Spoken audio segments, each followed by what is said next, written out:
तो वहां पर ओवरलैपिंग बढ़िया होता है। लेकिन अगर कोई एटम बहुत बड़ा हो तो उसका ऑर्बिटल भी बड़ा हो, कोई एटम बहुत छोटा हो उसका ऑर्बिटल भी छोटा हो। उस स्थिति में क्या होगा, ओवरलैपिंग करने जाएगा लेकिन ओवरलैपिंग ढंग से होगा नहीं।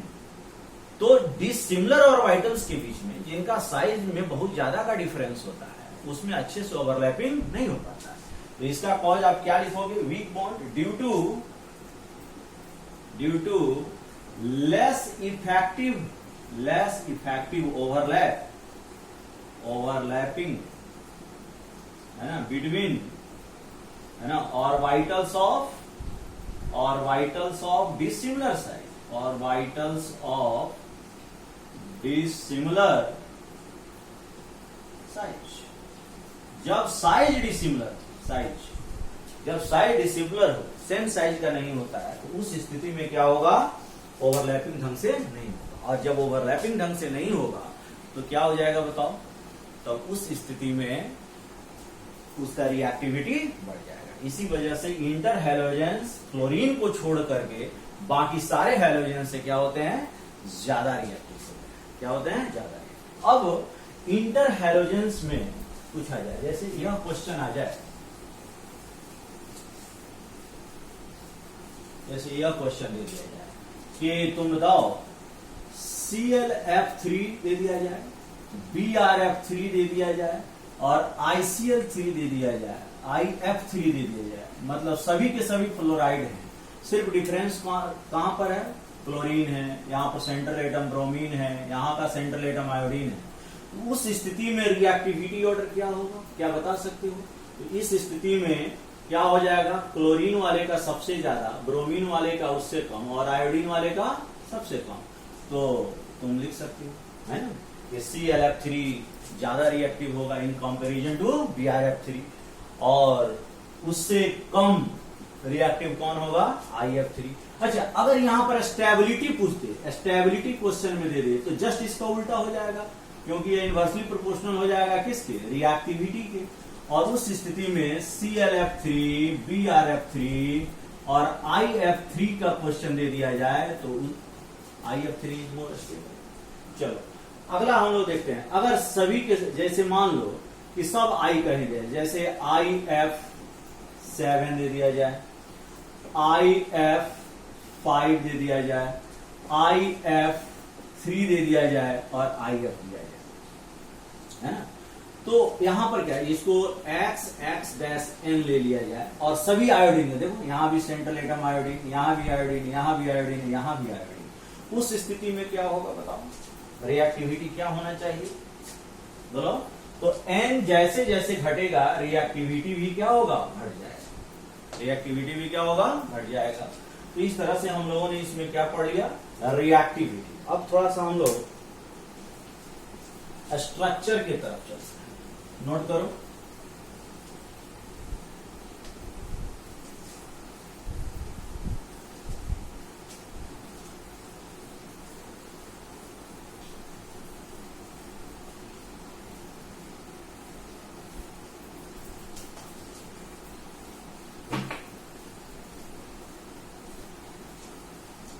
यहां पर याद है N reactivity directly proportional to N। N यहां पर क्या है, 7, 5, 3 और 1।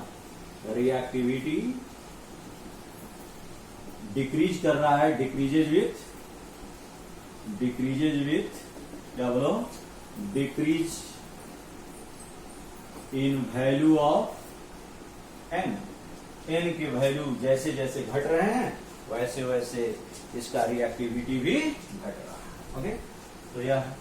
चल अब हम लोग देखते हैं स्ट्रक्चर।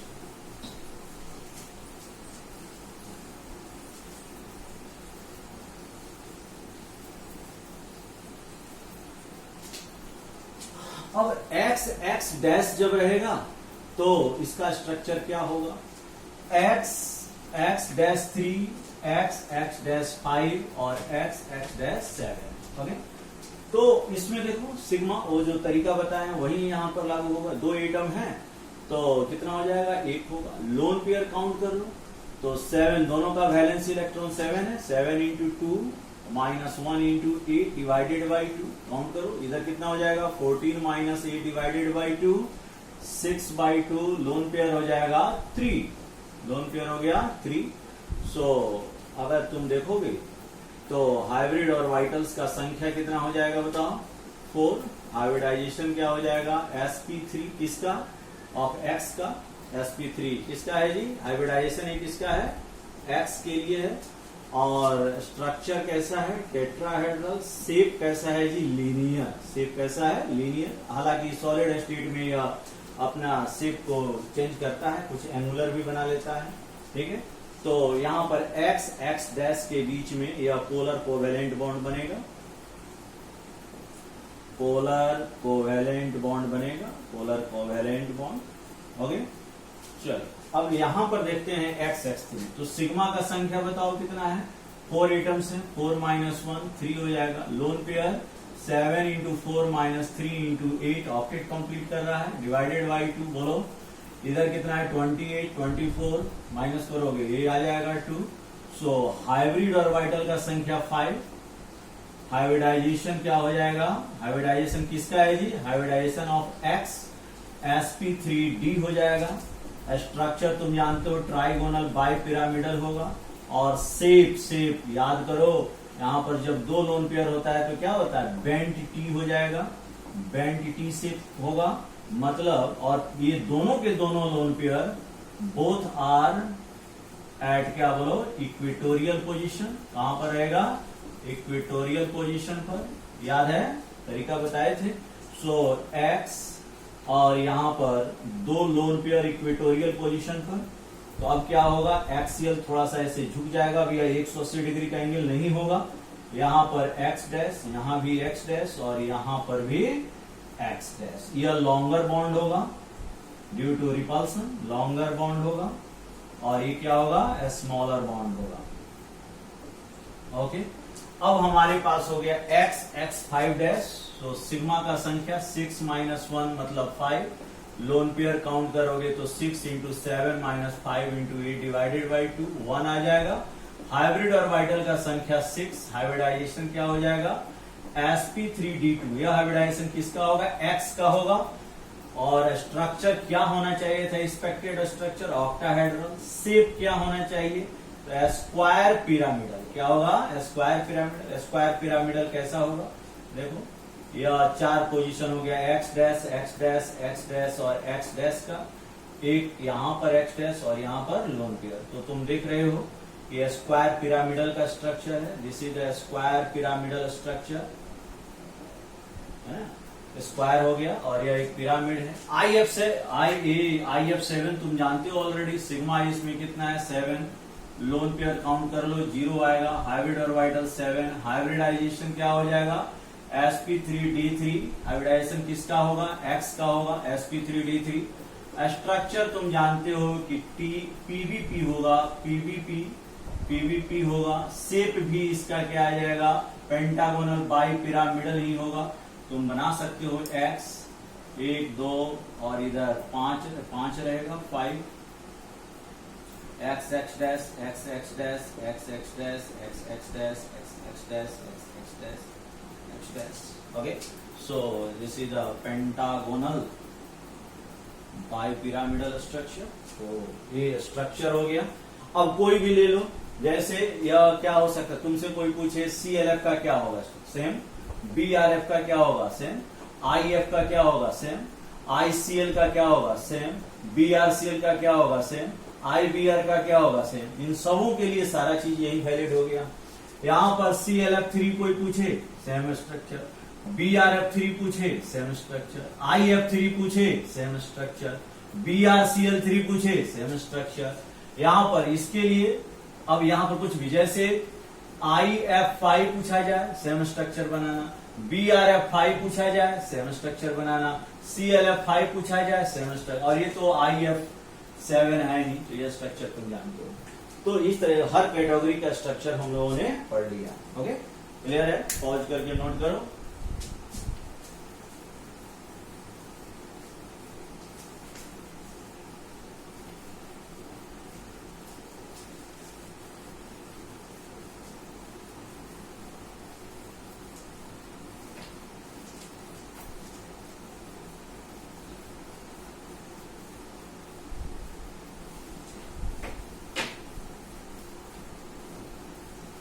अब पूछा जाता है BrF3 का स्ट्रक्चर बनाइए, बहुत आसान है।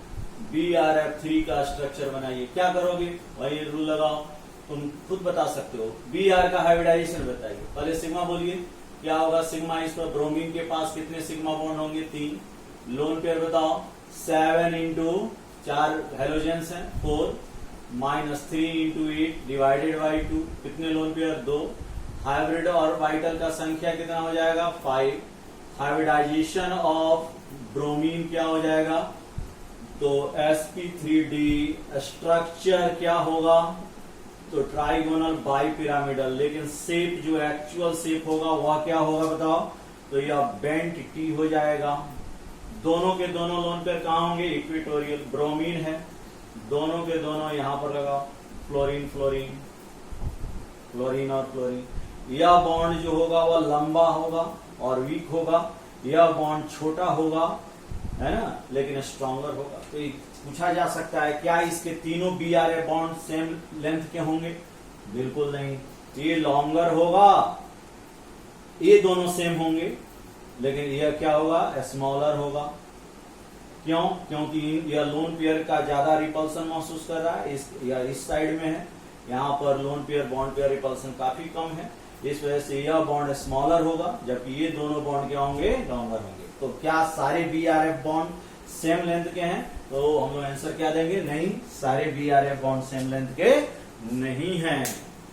ओके, अब तुमसे कोई पूछता है कि x डैश में x डैश 3, x डैश 5 और x डैश 7, यहां पर तुम बता सकते हो, यहाँ पर ऑक्सीडेशन स्टेट +1 में होगा, यहाँ पर +3 में होगा, यहाँ पर +5 में होगा और यहाँ पर +7 में होगा।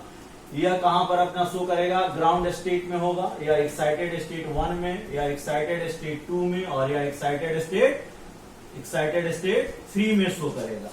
तो x कौन से स्टेट में रहेगा उस समय, ग्राउंड स्टेट।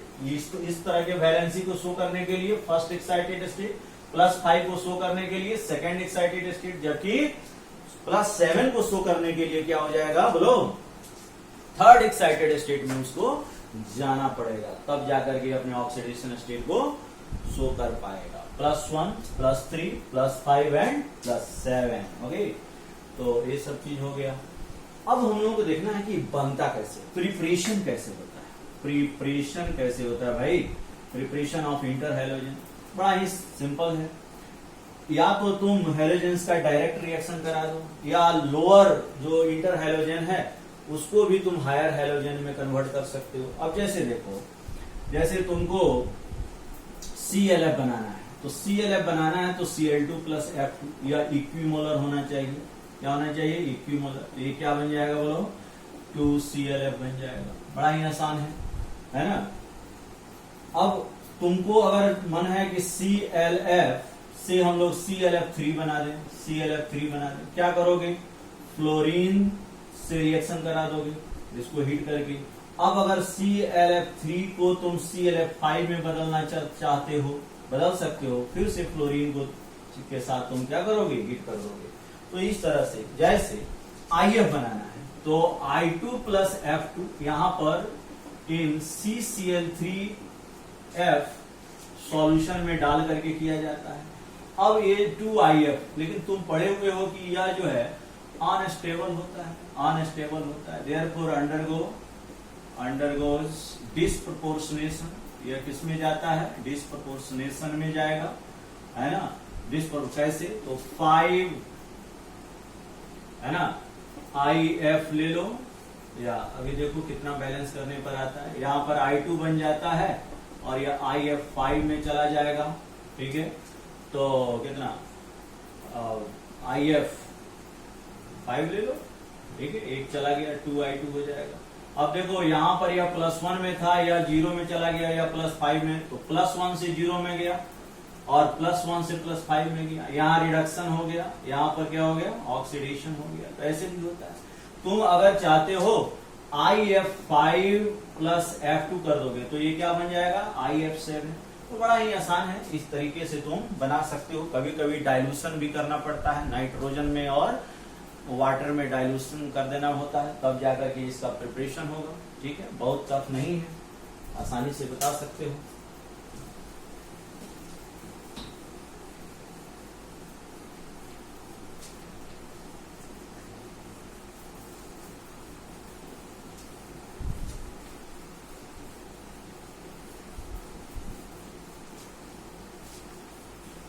अब अगर ऐसा क्वेश्चन आता है, देखो होता क्या है कि एक्वस सॉल्यूशन और लिक्विड स्टेट में या आयनिक फॉर्म में चला जाता है, कोवेलेंट के बाद क्या होता है, यह आयनिक कटायन और एनायन का फॉर्मेशन कर देता है ना। तो यह इंटरहैलोजन कंपाउंड्स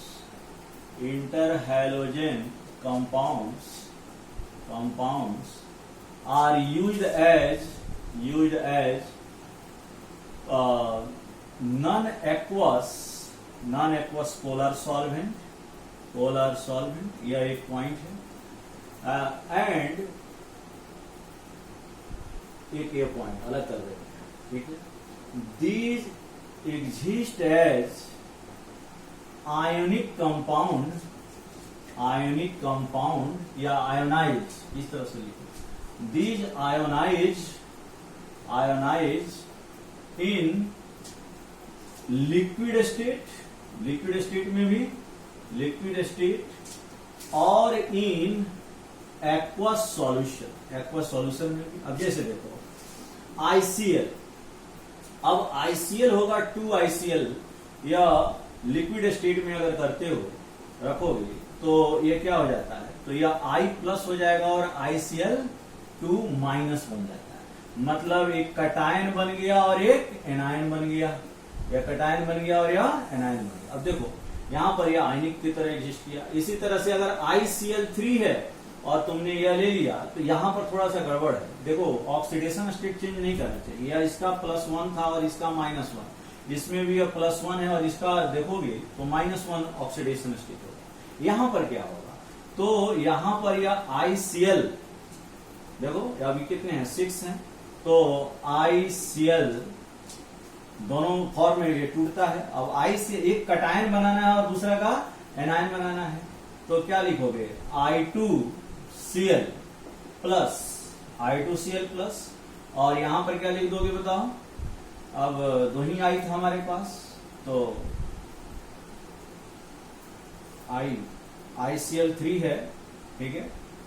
तो क्या करोगे जी बताओ, यहां पर I2 है तो ज्यादा अमाउंट ले लो, यहां पर एक काम करो 3 ले लो, 3 लोगे तो I2Cl प्लस हो जाएगा और ये बचेगा कितना, I और एक Cl चला गया तो ये ICl 9 है, 8 है ना। तो ICl यहाँ पर माइनस साइन आ जाएगा। सबके लिए जरूरी नहीं है, इसको हटा भी सकते हो। तो यह कटायन और एनायन के रूप में एग्जिस्ट करेगा। किस रूप में एग्जिस्ट करेगा, कटायन और एनायन के रूप में एग्जिस्ट करेगा, ठीक है। अब इसका जब इलेक्ट्रोलिसिस करोगे तो क्या हो जाएगा बोलो, यहाँ पर यह I2 देगा, ये जाएगा कैथोड पर, यह लिबरेट करेगा I2 एट कैथोड, जबकि ये क्या देगा, I2 भी देगा और Cl2 भी देगा एट क्या बोलो, एनोड। तो इस तरह से इंटरहैलोजन कंपाउंड हम लोगों ने देखा कि यह लिक्विड स्टेट में या इन एक्वस सॉल्यूशन में क्या हो जाएगा जी बोलो, यह आयंस के रूप में एग्जिस्ट करता है, कटायन भी बना देता है और एनायन भी बना देता है, ठीक है। तो और उसका अगर इलेक्ट्रोलिसिस किया जाए, क्या किया जाए, इलेक्ट्रोलाइसिस किया जाए, तो कैथोड और एनोड पर डिफरेंट प्रोडक्ट का फॉर्मेशन करता है, ठीक। तो इसको पढ़िए आप। Thank you.